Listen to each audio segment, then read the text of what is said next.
అందరికీ నమస్కారం అండి. ఆనందంగా జీవితాన్ని ఆస్వాదించడానికి అమ్మ మాటకు స్వాగతం. మన ఇంటికి వచ్చిన చిలకమ్మ 2 రోజులు సందడి చేసి వెళ్ళిందండి. అసలు ఎక్కడి చిలకో, ఎవరిదో తెలీదు, ఎలా వచ్చిందో కూడా తెలియదండి. మన పార్కింగ్ ప్లేస్‌లో గోడ మీద వాలి ఉంటే పిల్లలు తెచ్చారనమాట. అసలు ఇంట్లో ఎక్కడ కూర్చున్నా గబగబా వచ్చేసేసి చీర కుచ్చిళ్ళు పట్టుకుని అలా అలా అలా ఎక్కేసి షోల్డర్ మీద, దాని ప్లేస్ అనమాట అండి. షోల్డర్ మీదే కూర్చుని ఉండేది. మా వారి దగ్గరికి కానీ ఎవరి దగ్గరికి వెళ్ళలేదండి. నాకు చాలా ఆశ్చర్యంగా అనిపించింది. చాలా గమ్మత్తుగా అనిపించింది అనమాట. ఇటువంటి ఎక్స్పీరియన్స్ నేను ఎప్పుడూ ఫేస్ చేయలేదండి.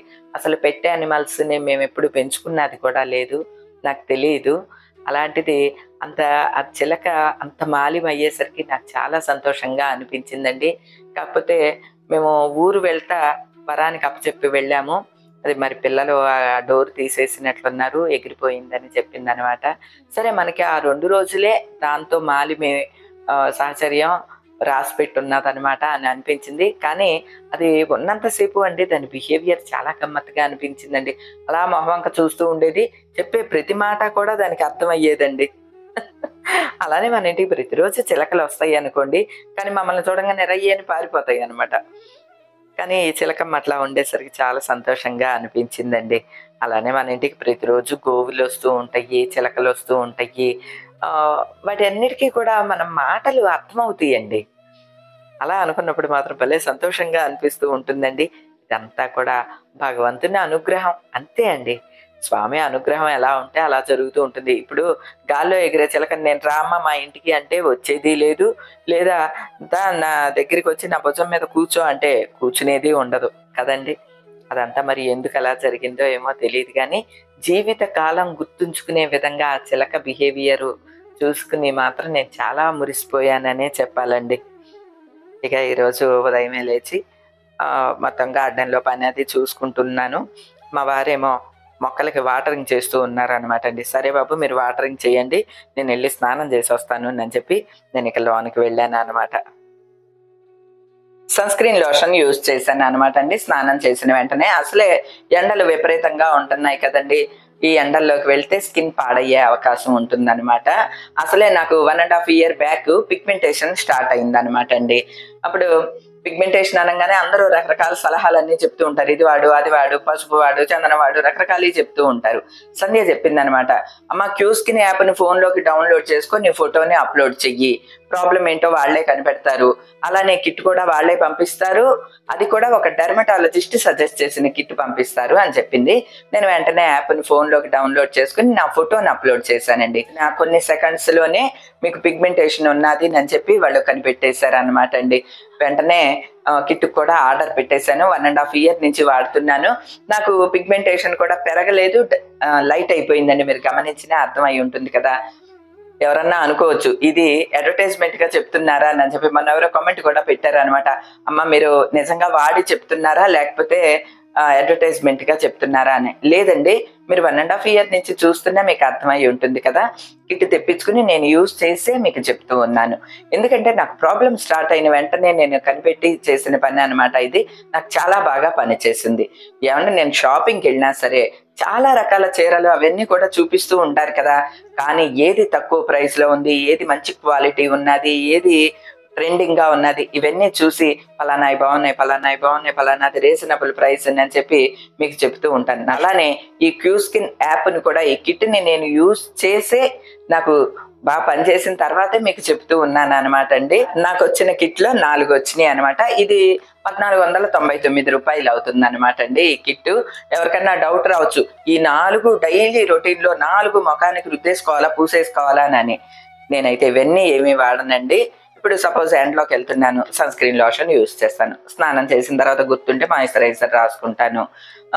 ఇట్లా ప్రాబ్లం ఏదన్నా ఉన్నదనుకోండి మచ్చలు కానీ పిగ్మెంటేషన్ దీనికి సంబంధించిన నైట్ క్రీమో ఏదో పంపిస్తారు కదా, దాన్ని మాత్రం రెగ్యులర్ గా కొంచెం తగ్గేంత వరకు రెగ్యులర్ గా యూజ్ చేస్తే సరిపోతుంది అనమాట. కిట్ కూడా మనకి 4 నెలలు ఈజీగా వస్తుంది. సో ఆ రేటుకి పర్లేదని అనిపిస్తుంది అనమాట. నేను యూజ్ చేసిందే మీకు చెప్తున్నానండి.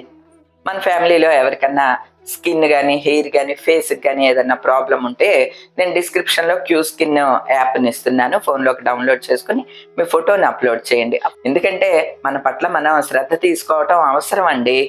ఇప్పుడు సపోజ్ మచ్చలు ఉన్నాయండి, నేనేం శ్రద్ధ తీసుకోలేదనుకో, నల్లగా మచ్చలు అవన్నీ పెరిగిపోతే ప్రతిరోజు వీడియోలో కనిపిస్తా, నేనే కదా ఇబ్బంది పడేది. మన మీద మనకి కాన్ఫిడెన్స్ లెవెల్ తగ్గిపోతుందండి.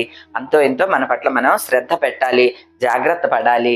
మనకి ఏదైనా ప్రాబ్లం స్టార్ట్ అయిందనుకోండి, మనం అశ్రద్ధ చేస్తాం. ఎందుకంటే అబ్బా వెళ్దాంలే, డెర్మటాలజిస్ట్ దగ్గరికి వెళ్ళాలంట కదా, వెళ్దాంలే, లేకపోతే ఏదో క్రీమ్ దొరుకుద్ది అది వాడేద్దాము, ఇట్లా అనుకుంటూ ఉంటాం కదండి. దానివల్ల సమస్య మరింత పెరిగిపోయే అవకాశం ఉంటుందన్నమాట. ఇప్పుడు అటువంటి ఇబ్బంది ఏమీ లేకుండా చక్కగా క్యూ స్కిన్ యాప్ మనకి అవైలబుల్ గా ఉన్నది కదండి. నేను యూజ్ చేసే మీకు చెప్తున్నాను, అందులో మీకు డౌట్ ఏమీ అక్కర్లేదు అనమాట అండి. ఇదిగోండి స్కిన్ ఉదయం అనేసరికి ఇక ఊరుకులు పరుగులు, మనల్ని పిలిచేవాళ్ళు పిలుస్తూనే ఉంటారు. మన డైలీ రొటీన్ మామూలేనండి. ఈ మాత్రం శ్రద్ధ కూడా పెట్టకపోతే ఇంకా పాడైపోతుందండి స్కిన్.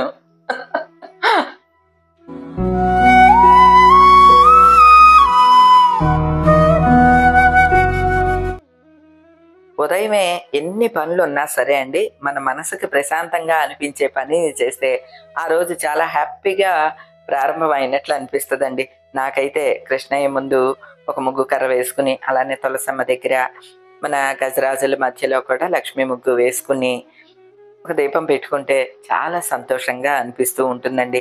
అందున మళ్ళీ పెరట్లో పూసిన పువ్వుల్ని ఓ 4 పువ్వులైనా సరే అండి, ఆ పువ్వుల్ని కోసుకుని మన పూజా మందిరంలో విగ్రహాలన్నిటికీ అలంకరించుకున్నా సరే అండి, చాలా సంతోషంగా అనిపిస్తుంది. ఈ ఏమన్నా బ్రహ్మ విద్యలు ఏంటండి, పెద్ద గొప్ప విషయాలా, వీటికి కూడా సంతోషపడిపోవాలా అని ఎవరన్నా అనుకోవచ్చు. ఏమండి, సంతోషం అనేది ఎంత సైజులో ఉంటే సంతోషం అండి? అంటే ఇంత అమౌంట్ డబ్బులు వస్తే మనకి సంతోషం అని ఏమన్నా ఉంటుందా? లేదా ఇంత బంగారం దొరికితే సంతోషం, లేదా ఫలానా పని జరిగితే సంతోషం, ఇట్లా దానికి ఒక కొలమానం అంటూ ఏమీ లేదండి. మన ఆలోచనలోనే సంతోషం అనేది ఉంటుంది అని అనిపిస్తుంది అనమాట. నాకైతే అసలు మన పెరట్లో పూసిన 4 పువ్వుల్ని చూసుకుంటేనే ఎంత మురిసిపోతూ ఉంటానోనండి. ఈవేళ అయితే మల్లె పువ్వులు కొంచెం 6-7 పువ్వులు పూసినాయి అనమాట. వాటిని చూసుకుంటే ఎంత సంతోషంగా అనిపించిందోనండి. ప్రతిరోజు పూస్తున్నాయి అనుకోండి, 2-3 అట్లా పూస్తున్నాయి. ఈవేళ కొంచెం ఎక్కువే పూస్తున్నాయి అనమాట. ఇంకా ఆ పువ్వులన్నీ కోసుకుని లోనకి తెచ్చుకుంటే ఇప్పుడే సూర్యకిరణాలు అదుకోండి లోపలికి పడుతూ ఉన్నాయి, గమనించారా? అంటే కిచెన్లో కూడా మనకి కిటికీ ఉంటుంది కదా, ఆ కిచెన్లో కూడా కిరణాలు పడుతూ ఉంటాయి. తర్వాత పూజా మందిరంలోకి పడతాయి. పూజా మందిరంలో చాలా గమ్మత్తుగా పడుతూ ఉంటాయండి. స్టార్టింగ్ గుమ్మం దగ్గర పడతాయి అనమాట ఆ కిరణాలు. అలా అలా అలా అలా విగ్రహాలన్నిటి మీదకి వెళ్తాయి అనమాట. నేను మాత్రం ప్రతిరోజు ఏదో ఆ సూర్యకిరణాలతో విగ్రహాలన్నిటికీ స్నానాలు చేయిస్తున్నాను అన్నట్టుగా ఫీల్ అయిపోతూ ఉంటానండి. కొందరికి ఇవన్నీ కూడా అతిశయోక్తిలాగా కూడా అనిపించవచ్చు, కానీ ఈ విషయాలకు కూడా సంతోషపడొచ్చు అని మనం మనసులో ఒకసారి ఫిక్స్ అయ్యామనుకోండి, ఆటోమేటిక్గా సంతోషపడుతూ ఉంటామండి. అందరం కూడా తూర్పు ముఖంగానే దేవుడి మందిరాలు కట్టుకుంటామండి. వెంటిలేటరో కిటికీనో ఏదో ఒకటి పెట్టుకుంటాం కదా. ఆ సూర్యకిరణాలు అందరి ఇళ్లలోనూ ఇంచుమించు పడుతూ ఉంటాయి. కాకపోతే నేను కొంచెం పెద్ద కిటికీని పెట్టుకున్నాను, అంతే అండి తేడా. దేనికన్నా కొలమానం చెప్పొచ్చు, కానీ భక్తికి, సంతోషానికి, అలానే బాధకి కూడా కొలమానం చెప్పలేమండి. ఇవన్నీ ఎమోషన్స్ అండి. ఎమోషన్స్కి మనం కొలత ఎలా చెప్పగలం? కాబట్టి అన్ని విషయాల్లో మనం సంతోషాన్ని వెతుక్కోవటమేనండి. అంతే. పెరట్లో 4 పువ్వులు పూసినయా, పరమానందంతో పూజ చేసుకుంటాం, అంతే అండి. ఇదేదో దేవుడి కోసం పెట్టిన పువ్వులు కాదండి, మన సంతోషం కోసం పెట్టుకున్న పువ్వులు అనమాట ఇవి, అంతే అండి.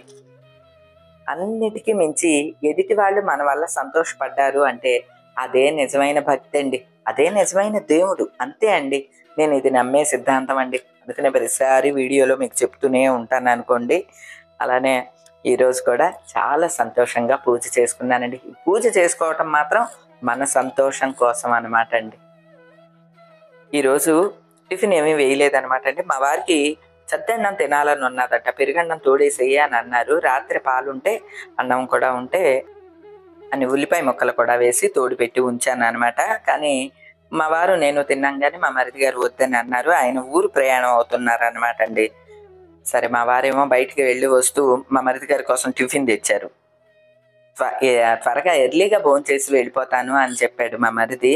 కానీ ఆయనకి ప్రాణం అప్పలేదంట, టిఫిన్ తీసుకొచ్చారు.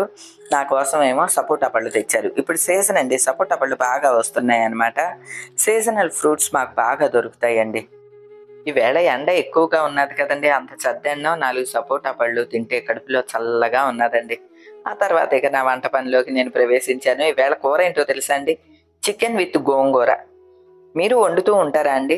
అంటే ఇదివరకు అమ్మ వాళ్ళ టైంలో చికెను, గోంగూర కలిపేవాళ్ళు కాదండి. మటను, గోంగూర వండేవాళ్ళు. ఈ మధ్య అందరం చికెను, గోంగూర కూడా వండుతున్నాము. ఏం లేదండి, చాలా ఈజీ. చికెన్ కర్రీ ఎలా వండుతాం? అట్లా వండటమే. లాస్ట్‌కి గోంగూర పేస్ట్‌ని వేయటం. అంతే అండి. కాకపోతే ఇందులో మసాలా వేయమండి.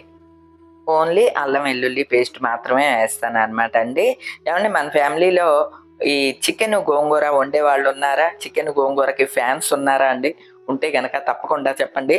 మనం గోంగూర ఫ్యామిలీ అని చెప్పి చాలా హ్యాపీ ఫీల్ అవుతానండి.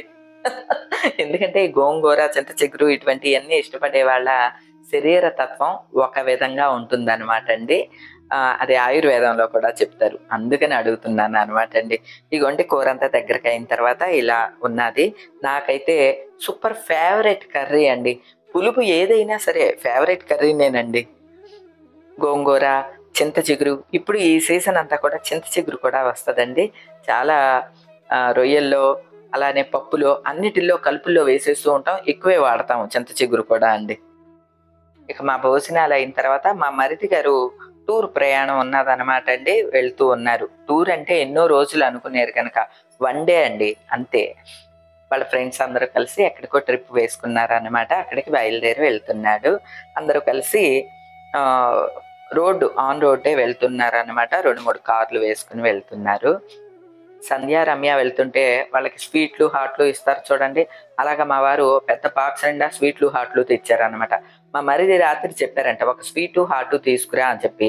"ఎంతమంది ఎళ్తున్నారు? ఒక్క స్వీటు, ఒక్క హాట్ ఎలా సరిపోద్ది" అని చెప్పి ఓ చిన్న బాక్స్ తయారు చేసి బాక్సుడు తెచ్చారనమాట. మా మరిదేమో "ఈ బాక్స్ నిండా తీసుకెళ్తే నవ్వుతారు అందరూ" అని అంటూ ఉన్నాడు. కానీ తినేయి కదండీ! కుర్రోళ్ళు కదా! తలా కొంచెం తినేస్తారులేనని చెప్పి పంపించామనమాట. ఇక మా మరిది వెళ్ళిన తర్వాత ఒక గంట సేపు రెస్ట్ తీసుకుని ఇక సాయంత్రం కాఫీ తాగుతూ కూర్చున్నామండి.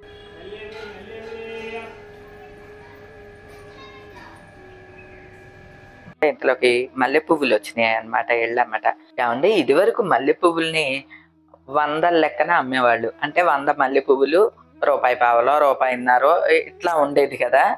తర్వాత గ్లాసులతో కొలవటం వచ్చింది. ఇప్పుడైతే అది కూడా లేదండి. ఒక్కొక్క కవర్‌లో అన్నన్ని పువ్వులు కట్టేసేసి తెస్తున్నారనమాట. మరి లెక్క పెట్టేస్తారో, కొలిచేస్తారో తూకమో నాకు తెలీదు గానీ, ఒక్కొక్క కవర్ ఇచ్చేసేస్తున్నారండి. ఆ కవర్ మల్లె పువ్వులు రూ. 20 అన్నమాట. ఏవండీ మీ సైడ్ కూడా మల్లె పువ్వులు ఇలానే అమ్ముతున్నారా? అంటే విడి మల్లె పువ్వులు. మాలనుకోండి మూరల లెక్కన అమ్ముతారు. అది అందరికీ తెలుసు. విడి మల్లె పువ్వుల్ని మీ సైడ్ ఎలా అమ్ముతున్నారండి? మాకిప్పుడు కొత్తగా ఈ ఈ మోడల్ వచ్చిందనమాట. కవర్ల మోడలు. నాకేమో బాధొస్తా ఉంటది. ప్రతిసారి కవర్ ఒకటొస్తుంది అని చెప్పి. సాధారణంగా పళ్ళెం తీసుకునెళ్ళి పళ్ళెంలో వేయించుకొచ్చేస్తానండి. మరి ఈవేళ కాఫీ తాగుతూ ఇక్కడున్నాను కదా! ఒక కవర్ ఇచ్చుకొని వచ్చేసాననమాట. డబ్బులు కూడా ఒకేసారి ఇస్తూ ఉంటాననమాట. అంటే ఒక 4, 5 రోజులకి ఒకసారిగా అట్లా ఇస్తూ ఉంటానండి. 5 రోజులనుకోండి రూ. 100 అవుద్ది కదా! రూ. 100గా ఇస్తూ ఉంటా. లేపోతే ప్రతిరోజు చిల్లర వెతుక్కోవటం నాకు ఇబ్బందవుతది. అందుకనమాట అండి. ఇక మల్లె పువ్వుల్ని కూడా తీసుకొని మన పెరట్లో కొద్దిగా కనకాంబరాలు పూస్తున్నాయండి. ఏదో పెద్ద తోటలో పువ్వులు కోస్తున్నంతలా ఫీల్ అయిపోతూ ఇద్దరం పువ్వులు కోస్తున్నామండి కనకాంబరాలు. పిచ్చి మొక్కలు బాగా పెరిగిపోయినాయి కదా! కనకాంబరం మొక్కలు చిన్నిగా ఉన్నాయన్నమాట. వాటిల్లో వెతికి ఈ పువ్వుల్ని కోస్తున్నాము. అన్ని కనకాంబరాలు, ఇన్ని బంతాకులు కోసుకొని కదంబం మాలలాగా కడుతూ ఉన్నాననమాట అండి. నిజానికి ఈరోజు కొంచెం లోగా ఉన్నది. నాకు ఎందుకో డల్‌గా ఉన్నదనమాట అండి. అందుకనే మా వారు బయటికి కూడా వెళ్ళలేదు. ఏయో కబుర్లాడుతూ కూర్చున్నారనమాట అండి. ఏవండీ మనిషి అన్న తర్వాత ఒక్కో రోజు లోగా ఫీల్ అవుతూ ఉంటాం. ఒక్కో రోజు సంతోషంగా కూడా ఉంటాం. ఎందుకలా ఉంటుంది అనేది కూడా మనం చెప్పలేమండి. కాకపోతే సంతోషాన్ని వెతుక్కుంటూ ఎక్కడికో పరుగులు పెట్టే కన్నా, మన దైనందిన జీవితంలోనే ఆనందాన్ని వెతుక్కోవటం ఉత్తమం అండి. కాకపోతే భార్యాభర్తలిద్దరిలో ఒకళ్ళు లోగా ఉన్నారనుకోండి, మరొకళ్ళు 4 కబుర్లు చెప్పో, ఏయో వాళ్ళకి నచ్చేలాగా బిహేవ్ చేసో, ఆ బాధని పోగొట్టగలిగి ఉండాలండి. నిజానికి డే మొత్తం అంతా కూడా అండి మా వారి దారి మా వారిది, నా దారి నాది అలానే ఉంటదండి. కానీ ఏ మాత్రం ఆయన గాని, నేను గాని కొంచెం డల్‌గా గాని, చికాకు గాని ఉన్నాము అనంటే ఇద్దరం కూడా కబుర్లేసి కూర్చుంటామనమాట. వెంటనే రిలీఫ్ వచ్చేసేస్తదనమాట అండి. మీరు కూడా ఇలా ప్రయత్నించి చూడండి. తప్పకుండా వర్కౌట్ అవుద్దనమాట. ఇగోండి మీతో కబుర్లాడుతూ స్వామికి మాల కట్టేశాను. చాలా అందంగా వచ్చిందండి. ఈ రోజుకైతే ఇదేనండి. మరో మంచి వీడియోతోటి మళ్ళీ కలుస్తా. అప్పటి వరకు ఉంటానండి.